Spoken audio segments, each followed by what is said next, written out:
오늘은 구원의 소망이신 예수 그리스도라는 제목으로 말씀을 전하도록 하겠습니다. 믿는 교회와 성도들에게 가장 중요한 성경적 진리가 있다면 그것은 바로 구원의 유일한 소망이 오직 예수님 안에 있다는 사실입니다. 잘못된 교회나 사역자들의 가장 큰 특징은 구원에 있어서 예수 그리스도를 배제하거나 다른 것을 추가하려고 한다는 것입니다. 예수 그리스도가 구원이라는 복음의 진리 외에 다른 것을 전하거나 가르치면 그것은 거짓된 교회와 거짓된 기독교가 되는 것입니다. 예수님의 구원이라는 진리는 곧 오늘 설교의 제목처럼 예수님이 유일한 구원의 소망이라는 말과 같습니다.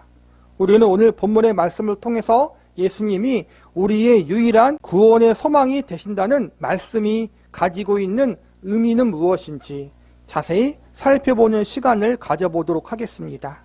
첫 번째로 예수 그리스도가 구원의 소망이 되신다는 것은 오직 예수님만이 성도들의 구원의 시작과 마지막을 책임지실 수 있는 유일한 분임을 의미합니다. 본문 20절을 보시기 바랍니다. 그러나 우리의 시민권은 하늘에 있는지라 거기로부터 구원하는 자 곧 주 예수 그리스도를 기다리노니. 여기서 보니까 성도의 시민권이 하늘에 있다고 나와 있습니다. 그러니까 성도의 신분이 하늘나라의 시민이요 천국의 백성이라는 것입니다. 그런데 이어지는 말씀을 보니까 우리의 시민권이 하늘에 있지만 구원자 예수님을 기다린다고 나와 있습니다. 이 말씀의 의미는 우리가 복음을 듣고 예수님을 우리의 구주로 믿고 영접하는 그 순간 우리는 이미 천국에 속한 천국의 백성들, 하늘의 시민권자들이 되지만 아직 우리는 이 땅에 몸담고 살고 있다는 것입니다. 이 말씀을 정리하자면 아직 우리가 완벽한 천국에 살고 있지 않고 죄 많고 슬픔 많은 이 땅에서 삶을 살아가야 한다는 것입니다. 성도의 가장 큰 고민 중 하나는 왜 하나님이 우리에게 고통의 문제를 완벽하게 해결해 주지 않으셨는가 하는 것입니다. 예수님이 우리의 모든 죄와 허물을 짊어지고 십자가를 지셨는데 그분이 죄와 사망의 권세를 모두 이기시고 다시 사셨는데 왜 그분을 구주로 믿고 영접한 성도들의 삶 속에는 아직도 넘어짐과 실패가 있고 육체의 약함과 질병이 있으며 눈물과 한숨과 고통이 여전히 존재하고 있는지 우리는 이것이 불만이고 이것이 의문입니다. 예수님이 다 이루셨다고 분명히 말씀하시고 선언하셨는데 아직도 신자인 우리들의 삶에는 아픔이 있고 절망과 좌절이 있습니다.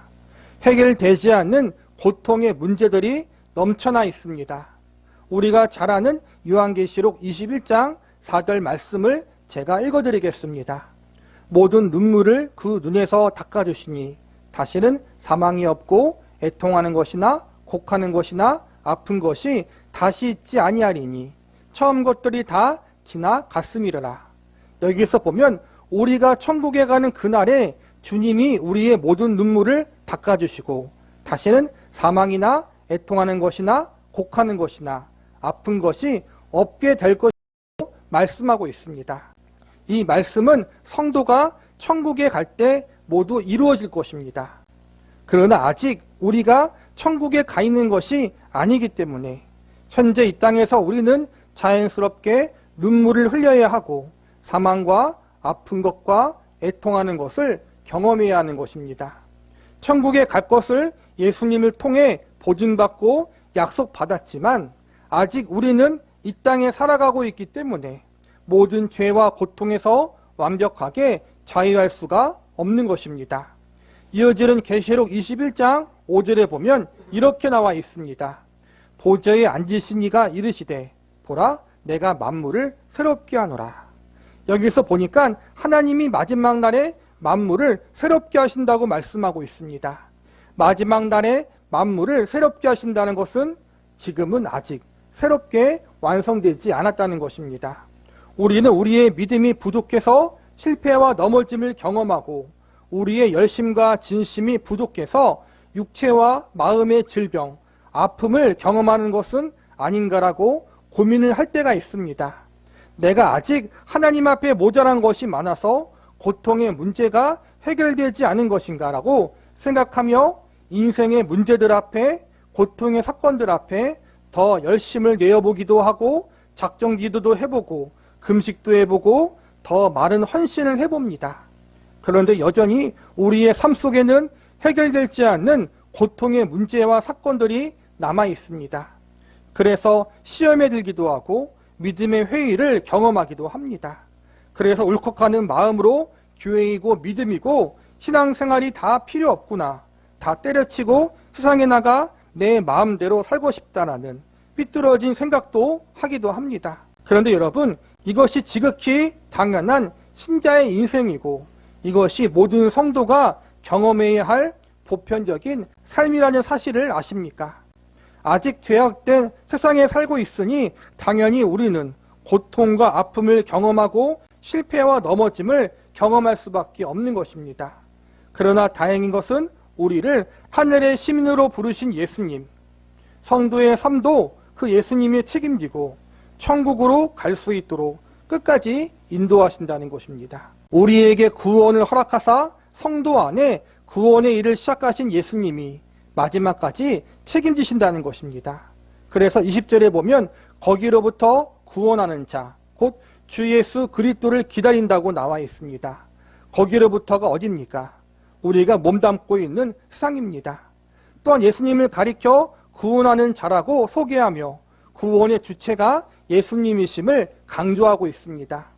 정리하자면 우리가 몸담고 있는 세상에서 우리를 하늘나라의 시민으로 택하시고 부르신 예수님이 우리를 끝까지 주도권을 가지고 책임지사 예수님이 계신 천국으로 인도하여 주신다는 것입니다.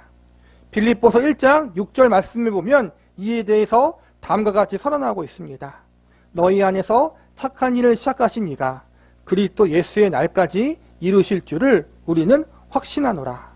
이 사실을 믿으십니까?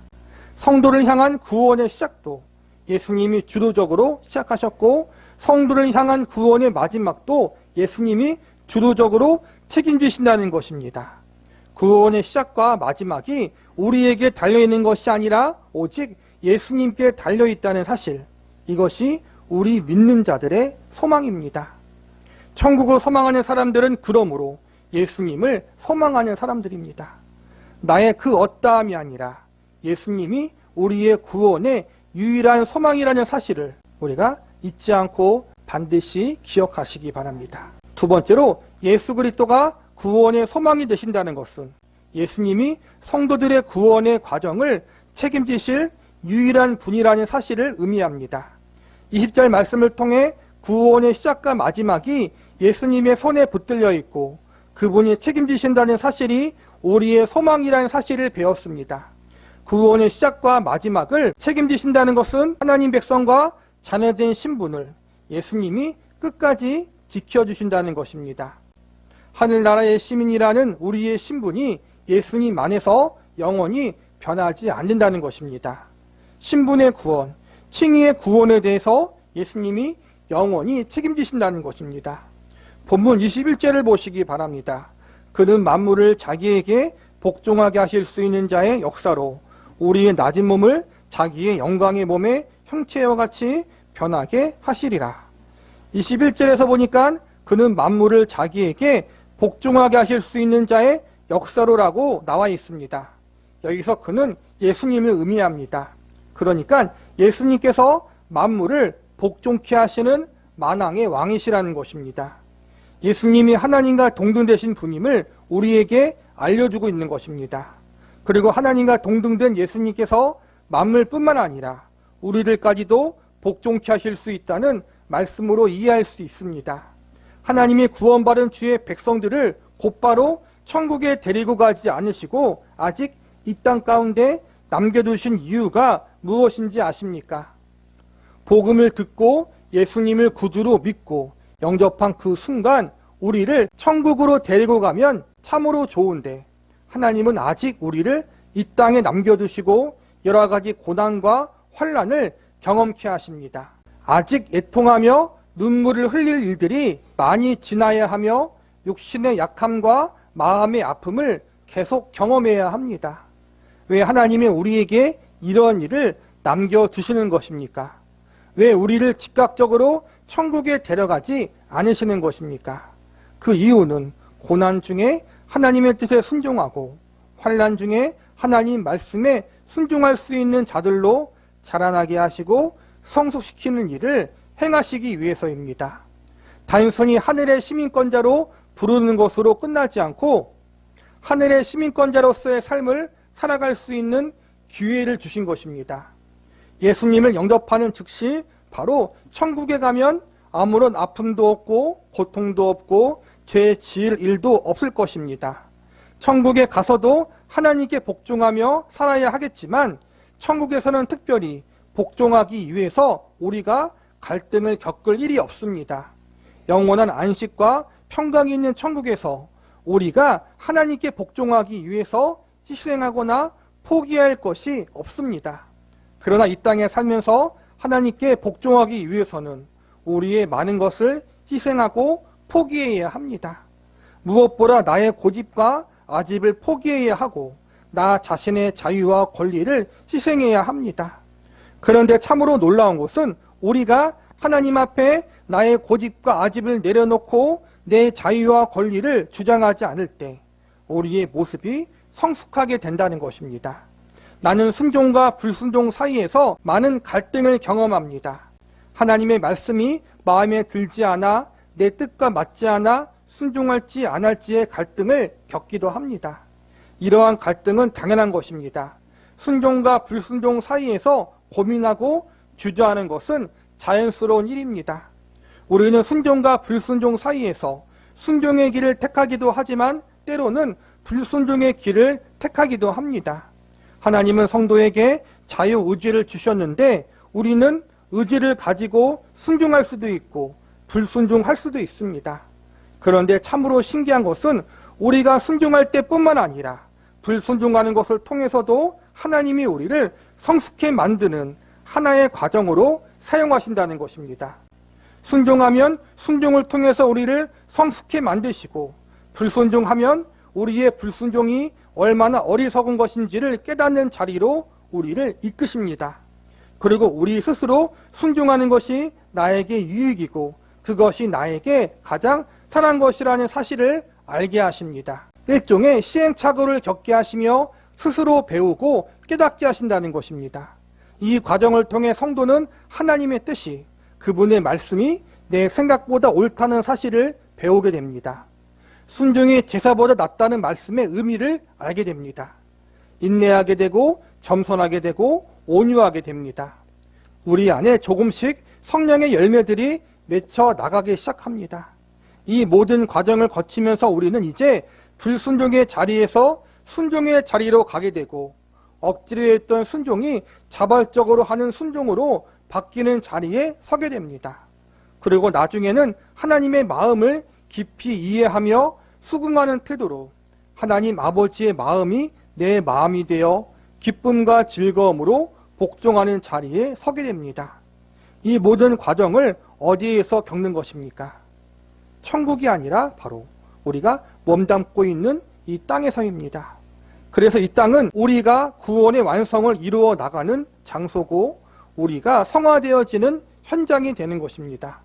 성도들의 믿음과 신앙이 성숙해지는 교육과 훈련의 장소가 되는 것입니다. 하나님은 천국에서가 아니라 이 땅에서 성도들 안에 하나님의 형상을 만들어가는 작업을 진행하십니다. 저와 여러분이 예수 그리스도의 장성한 분량에 이르는 자들로 세워지도록 이 땅에서 역사하십니다. 구원 즉시 바로 천국에 가면 우리는 좋겠지만 그러면 우리는 이 땅에서 하나님과 예수님을 닮아갈 수 있는 기회를 잃어버리게 되는 것입니다. 구원의 완성을 위해서 성화의 완성을 위하여 성도의 성숙을 위하여 하나님이 우리를 이 땅 가운데 살게 하시고 천국의 시민으로서 이 땅에서 여러 가지 일을 경험케 하는 것입니다. 성도의 믿음의 삶의 내용을 채우게 하기 위해서 우리의 인생 가운데 여러 가지 믿음의 연단을 겪게 하십니다. 그래서 믿는 성도의 삶은 만사가 형통하기보다 참으로 고달플 때가 많습니다. 그러나 감사한 것은 헛된 고달픔이 아니라는 것입니다. 만물을 복종케 하시는 예수님이 우리의 고달픔을 협력하여 선으로 이루시는 일을 이루어 나가십니다. 우리가 그분을 닮아가는 자로 우뚝 설 수 있도록 예수님이 하나님 아버지의 뜻에 기꺼이 순종했듯이 우리 역시 그러한 자리로 갈 수 있는 성숙한 주의 백성과 자녀로 만드시는 일을 계속 우리들의 삶 속에 진행해 나가고 계십니다. 예수님께서 우리의 인생 가운데 그 일을 행하고 계십니다. 나를 만지고 계시고 나를 붙들고 계십니다. 토기장의 손에 붙들린 진흙이 아름다운 도자기로 만들어지는 그 과정을 우리가 예수님의 손에 붙들려서 겪고 있는 것입니다. 예수님께서 시작했으니 이 일은 도중에 포기되어지거나 취소되어지지 않을 것입니다. 안 되면 될 때까지 예수님이 그분의 선한 손길로 우리를 만지시고 다듬어 가실 것입니다. 그러므로 마침내 아름다운 작품으로 우리 인생이, 저와 여러분의 모습이 빚어질 것입니다. 저와 여러분을 아름답게 빚어가실 예수님께 소망을 두실 수 있는 저와 여러분이 되기를 기도합니다. 말씀을 마무리하겠습니다. 본문 21절을 다시 보시기 바랍니다. 그는 만물을 자기에게 복종하게 하실 수 있는 자의 역사로 우리의 낮은 몸을 자기 영광의 몸의 형체와 같이 변하게 하시리라. 오늘 21절 마지막에 보니까 우리의 낮은 몸을 자기의 영광의 몸의 형체와 같이 변하게 하신다고 나와 있습니다. 이것은 예수님의 재림의 날에 믿는 성도의 몸이 새롭게 되는 것을 의미합니다. 잠깐 성경에서 가르치는 성도들의 죽음과 죽음 이후에 있을 천국의 삶에 대해서 설명해 드리겠습니다. 성도들에게 있어서 종말은 크게 두 가지가 있습니다. 하나는 육신의 몸이 생을 마감하는 개인적인 죽음이 있는데 이것을 개인적인 종말이라고 부릅니다. 또 하나는 예수님이 재림하실 때 맞이하는 우주적인 종말이 있습니다. 우리는 일반적으로 개인적인 죽음, 개인적인 종말을 많이 목격하고 경험합니다. 성도가 뜻하지 않는 사고와 질병으로 인해서 혹은 나이를 먹어 생을 마감하면 그 즉시로 성도의 영혼은 우리의 주님이신 예수님이 계신 천국으로 올라가게 됩니다. 죽음을 맞이한 성도는 영혼의 상태로 천국에서 예수님과 함께 그리고 앞서 세상을 떠난 믿음의 선진들과 함께 지내게 됩니다. 그러다가 세상의 마지막 날 예수님이 재림하실 때 이미 죽어 영혼이 천국에 있는 성도들은 예수님의 재림하심과 동시에 육신의 부활을 입게 됩니다. 예수님의 재림 전까지는 영혼만 천국에 있지만 예수님이 재림하시면 영혼이 새로운 육체를 입게 되는 것입니다. 그리고 살아서 예수님의 재림을 맞이하는 성도들은 영광스러운 몸으로 변화되어 천국에서 예수님과 영원히 살게 되는 것입니다. 오늘 본문 21절 마지막 말씀은 바로 이러한 부분, 성도들이 예수님의 재림의 때 새로운 육신, 부활의 몸, 영광스러운 몸을 덧입게 된다는 사실을 알려주고 있습니다. 우리가 영생이라고 말할 때 영생이란 것이 죽어서 우리의 영혼이 천국에 가는 것만 의미하는 것이 아니라 이처럼 예수님의 재림의 때 새로운 부활의 몸을 입고 예수님과 함께 영원히 사는 것을 포함하는 것입니다.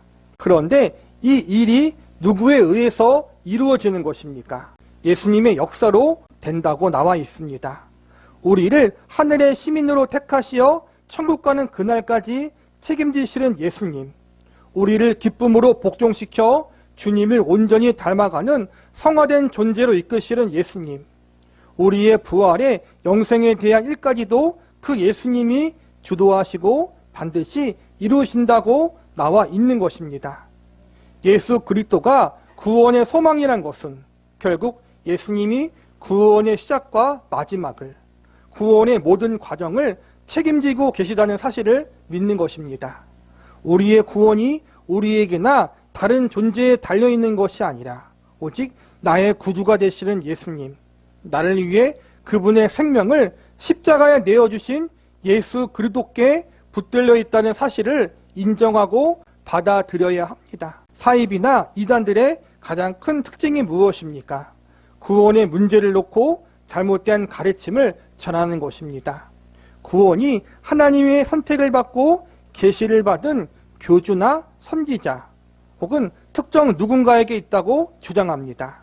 자신들이 가르치는 진리 안에만 구원이 있고 자신들의 공동체 안에만 구원이 있다고 가르칩니다. 그러나 성경은 무엇이라고 가르치고 있습니까?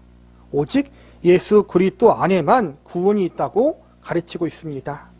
교주나 선지자와 같은 존재에게 나의 구원의 문제가 달려있다면 그 교주나 선지자의 비위를 맞추기 위해 그들의 마음에 들게 하기 위해 많은 노력을 해야 합니다. 그래서 재산 팔고 가정 버리고 그들을 따르는 것이 아니겠습니까?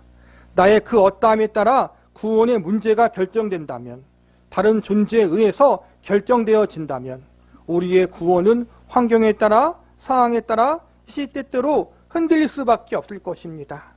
그러나 우리는 영원히 변치 않으시는 예수님, 신실하신 예수님, 만왕의 왕이시오 하나님과 동등되신 예수님에게 우리의 구원이 달려있기에 불안해하거나 두려워하지 않아도 됩니다. 거짓되고 수시로 변하는 피조물들에게 구원의 조건이나 근거가 있지 않고 오직 예수님께 구원의 조건과 근거가 있기에 우리는 안심하고 살아갈 수가 있습니다. 이것이 우리들의 소망입니다. 예수님이 근거이고 이유이고 원인이고 결과이십니다. 그래서 우리의 소망은 흔들리지 않습니다. 우리의 소망을 저와 여러분은 어디에 두고 계십니까? 세상에 썩어질 것에 두고 있습니까? 아니면 영원하신 예수님께 두고 있습니까? 시시때때로 변하는 우리 자신에게 구원의 소망을 두시겠습니까? 아니면 어제나 오늘이나 영원토록 동일하신 신실하신 예수님께 두시겠습니까? 자신의 운명을 스스로 책임지지 못하는 인간들이나 그들이 만진 조직에 소망을 두시겠습니까? 아니면 우리를 위해서 천국을 예비하신 만왕의 왕 예수님께 두시겠습니까? 빌립보서를 기록한 사도 바울은 그 누구보다 세상적으로 의지할 것이 많았던 인물이었습니다. 그는 하나님의 선민이라 불리우는 유대민족 출신이었고 이스라엘 초대왕인 사울 가문인 베냐민 지파의 사람이었습니다. 그는 율법을 철저하게 지키는 바리새인이었고 하나님 말씀을 그 누구보다 더 잘 알고 있는 가멜리아의 규법사 출신이었습니다. 그는 또한 그 시대를 지배했던 로마 제국의 시민권자였습니다. 무엇보다 그는 하나님에 대해서 그 누구보다 열심이었던 사람이었습니다. 그러나 사도 바울이 예수님을 만났을 때 자신이 의지하고 있던 이 모든 것들이 배설물과도 같다는 것을 깨닫게 됩니다. 그리고 오직 예수님만이 그의 유일한 소망임을 알게 됩니다. 우리 중에 사도 바울보다 육신적으로 뛰어난 사람이 있습니까? 그보다 더 열심인 사람이 있습니까? 사도 바울이 예수님만 유일한 소망으로 삼고 의지했다면 우리는 더더욱 예수님만 소망으로 삼아야 하지 않겠습니까? 예수님이 우리의 유일한 구원의 소망이심을 믿으시기 바랍니다. 예수님은 그분을 소망으로 삼고 살아가는 성도의 삶을 책임지십니다. 왜냐하면 예수님 자신이 성도들의 구원의 소망이 되시기 위해서 그분의 생명을 십자가에 내어놓으셨기 때문입니다. 그러므로 우리는 예수님의 생명과도 같은 존재들입니다. 예수님은 우리를 절대로 포기하지 않으시고 우리에게 시작하신 구원의 착한 일을 끝까지 책임지고 마치실 것입니다. 우리의 삶의 모든 시간과 사건과 상황들을 통해 하나씩 우리의 모난 부분들을 깎아내시고 우리를 아름답고 존귀한 작품으로 빚어 가실 것입니다. 그리고 마지막 날에 예수님과 함께 부활의 영광에 참여케 하실 것입니다. 예수님이 그렇게 하실 것입니다. 예수님이 우리를 붙들고 있고 책임지고 있다는 이 사실을 기억하며 예수님 안에 있는 영원한 소망을 계속 품고 오늘 우리에게 주어진 현실의 삶 속에서 믿음으로 인생을 살아갈 수 있는 저와 여러분이 되시기를 간절히 기도합니다.